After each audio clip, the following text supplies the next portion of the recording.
En la entrega anterior estuvimos analizando un poco cómo fue la estructura jerárquica gubernativa del Virreinato de la Nueva España. Haciendo un breve resumen, acordamos que que el rey y el Consejo de Indias estaban en la península y en el territorio americano se encontraba el virrey como máximo representante del rey, y también estaba la Real Audiencia, que fungía como un contrapeso en el poder del virrey. Posteriormente vamos a encontrar un gobernador para estas especies de gobernaciones o provincias que se empezaron a formar conforme el avance poblacional lo permitía, y vamos a ver también una estructura jurídica que va a ser la alcaldía mayor. Esta alcaldía mayor va a tener como gobernante a un alcalde mayor, y el alcalde mayor va a tener residencia en alguna de las villas más importantes. En este caso, la ciudad de Celaya pues se convirtió o se le dio la categoría de alcaldía mayor y tuvo un alcalde mayor, dos alcaldes ordinarios y los regidores y diversos integrantes del cabildo. Ahora hay que dar importancia o hay que hablar de lo que fue la legislación española o de la legislación indiana. Bien, después de este proceso de conquista comienza el rey a expedir diversas ordenanzas, diversas cédulas reales que se fueron haciendo necesarias conforme fue avanzando el proceso tanto de consolidación social que estaba viviendo el Virreinato de la Nueva España, como el proceso de exploración y nuevo poblamiento.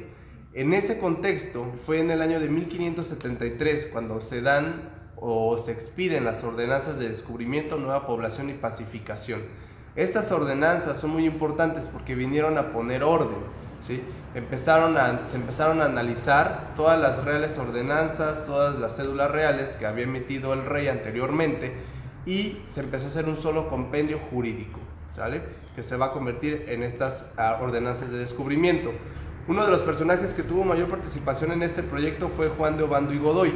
Este personaje, que recibió la orden directa del rey, pues comenzó a analizar todo lo que se estaba generando en el Consejo de Indias y todas las legislaciones que ya existían para la Nueva España.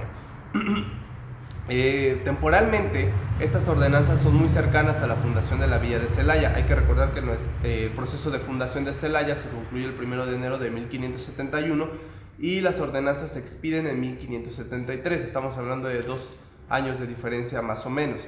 Ahora, otro punto muy importante para poder decir que se influyeron es recordar que las ordenanzas no se crearon, simplemente están retomando algunas de las legislaciones que ya existían para estos territorios.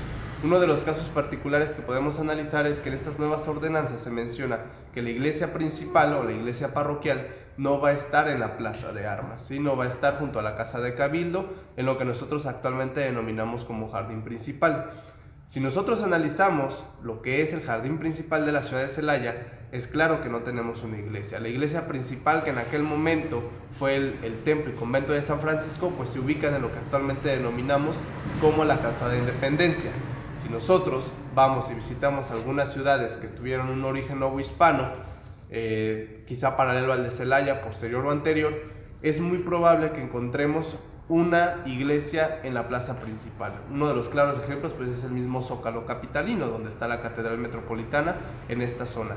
Entonces podemos ver que estas ordenanzas influyeron directamente en lo que fue la fundación de la villa de Celaya, y también podemos apreciar, por ejemplo, que hubo aspectos que no se tomaron en cuenta. ¿Por qué? En estas ordenanzas también se menciona que los principales vecinos no podían vivir en el jardín principal o en la plaza principal. ¿Sí? Estaba prohibido para los vecinos que tuvieran sus casas en este cuadro principal, y sin embargo en Celaya sabemos que no se respetó. Tenemos noticia de que Martín Ortega, junto con su esposa, los donadores de la imagen de la Purísima Concepción, pues vivieron en lo que nosotros conocemos como el Portal Guerrero, ¿sí? Posteriormente, ya en el siglo XIX, también tenemos noticia de que la señora Emetria Valencia y su esposo Eusebio González pues vivieron en lo que nosotros conocemos como el Portal Corregidora, en lo que actualmente pues es la tienda Moda Telas, que en un negocio anterior que estuvo ahí fue el Cerrojo, ¿no?